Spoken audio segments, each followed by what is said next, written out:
Now, there may be progress, but it's not all good. The deal being talked about now wouldn't resolve the crisis, but rather kick the can down the road, setting the scene for another budget showdown early next year.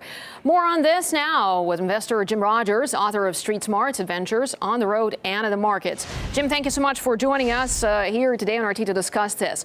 Well, look, even if there's no deal to raise the debt ceiling in 2 days, the U.S. Treasury has got tens of billions of dollars in reserves, and some are saying that, you know, America's economy still has time. What's your take?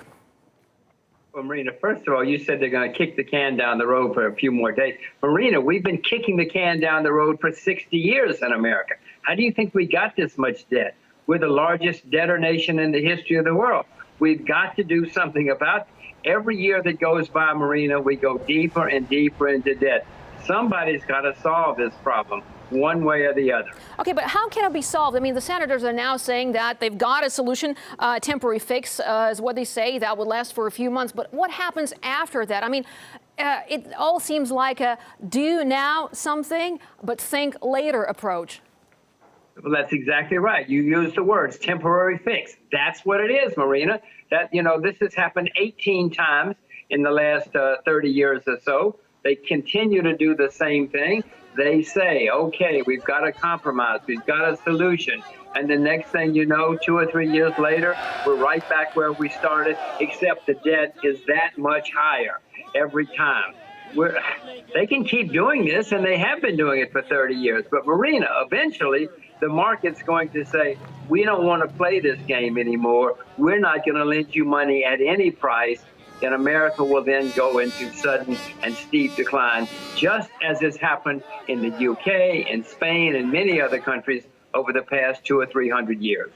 All right, now let's look back a few years to 2008, global financial crisis. And some analysts were saying back then, when America sneezes, the whole world has a cold. So, I mean, is this a similar situation now? What happens to the countries who have their assets in dollars? How are they affected?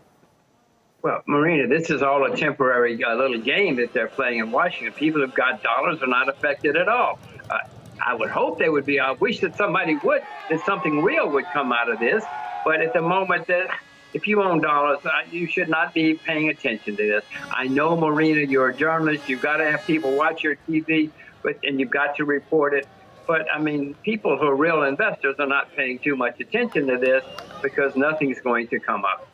Well, you know, President Obama a short while ago was talking about America's exceptionalism, and it looks like the exceptionalism extends to the financial sphere as well. I mean, is this right, or is it time now to move away from the dollar as, you know, the major reserve currency?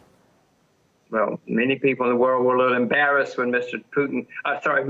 Obama said that we were an exceptional country, because historically, maybe we are this year, but over the past few thousand years, that's a little bit of an embarrassing statement, as many people in the world know. Yes, we're an exceptional country right now. We're the largest debtor nation in the history of the world, Marina. No country in the history of the world has ever gotten itself this deep in debt, and we're going to pay the price down the road. And all of our creditors and all of the people doing business with us are too. We're the largest economy in the world, but we're in decline, and we're not solving our problems. Well, but Jim, what's the way out of this? I mean, is there a light at the end of the tunnel, so to speak? I mean, the budget and debt showdowns are becoming an annual thing. Where's the end? Yes, there's a solution. Take an axe. No, take a chainsaw and cut spending. Are they going to do it? Absolutely not. You see what's happening in Washington right now.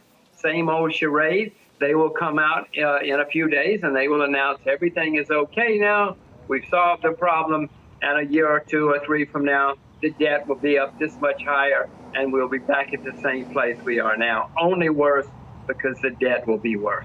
And countries that are lending to America have really, you know that Russia, China, a few other countries are starting to say, we've got to do something else. We cannot keep putting money into U.S. dollars and into U.S. government bonds, because this thing is going to end badly. I'm not the only one who knows that. Many other countries are starting to say, we have to find an alternative to the U.S. dollar, because these guys are not solving their problems. All right, Jim, as always, great to have you with us. Jim Rogers, investor and author. Thank you so much for being with us here in RT. Thank you, Marina. My pleasure.